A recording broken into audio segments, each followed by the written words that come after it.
Netizen, dua berita dari jajaran TNI Angkatan Laut kami hadirkan untuk Anda. Dari Jakarta, di mana Wakil Kepala Staf Angkatan Laut Laksamana Madya TNI Erwin S.Aldi Dharma membuka bimbingan teknis atau BIMTEK Pembangunan Zona Integritas tahun 2025 sebagai langkah strategis mewujudkan wilayah bebas dari korupsi atau WBK dan wilayah birokrasi bersih melayani atau WBBM. TNI Angkatan Laut melalui Staf Perencanaan dan Anggaran atau Srena Kasal menggelar bimbingan teknis atau BIMTEK Pembangunan Zona Integritas tahun 2025 yang dibuka oleh Wakil Kepala Staf Angkatan Laut Laksamana Madya TNI Erwin S.Aldi Dharma sebagai langkah strategis mewujudkan wilayah bebas dari korupsi atau WBK dan wilayah birokrasi bersih melayani atau WBBM. Sebanyak 20 satuan kerja terdiri dari 10 dari Mabesal dan 10 di luar Mabesal ditetapkan sebagai percontohan dengan fokus pada 6 pilar utama: manajemen perubahan, tata laksana, SDM berbasis merit, akuntabilitas kinerja, pengawasan serta pelayanan publik. Pembangunan ZI bukan sekedar formalitas, tapi fondasi membangun budaya organisasi berintegritas.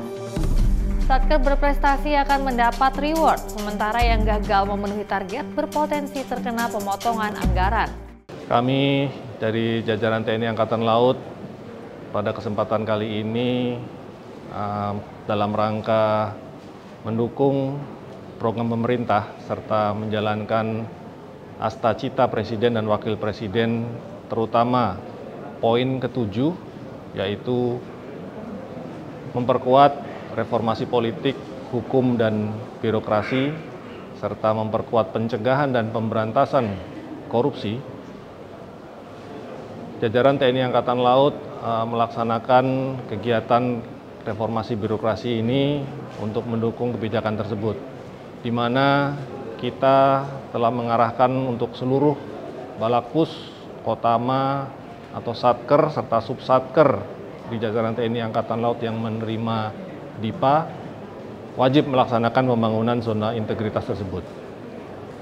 Kita juga perlu ketahui bahwa pembangunan zona integritas merupakan fondasi untuk membangun budaya organisasi yang anti korupsi dan berorientasi kepada pelayanan publik yang prima, sehingga akan menjadi organisasi yang efektif, efisien, dan akuntabel.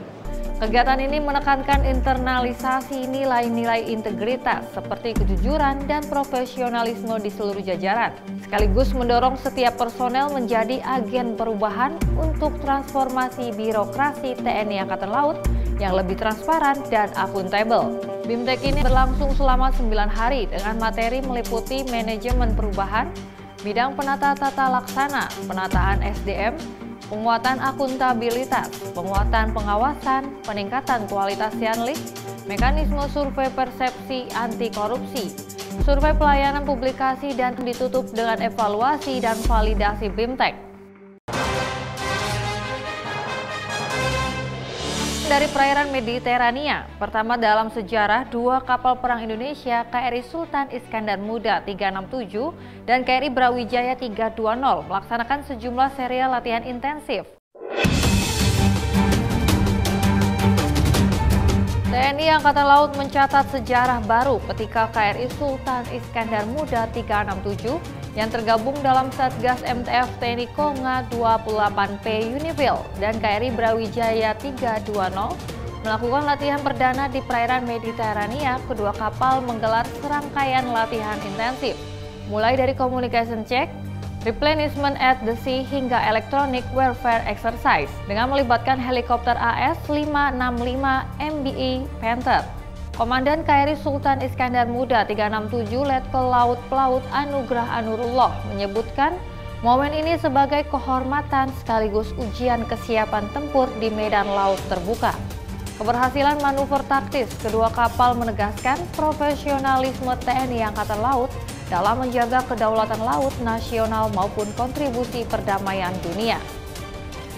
Netizen, terus ikuti informasi seputar TNI Angkatan Laut di JJM TV Streaming dan media sosial TNI Angkatan Laut. Terima kasih. Jala Seva, Jaya Mahi.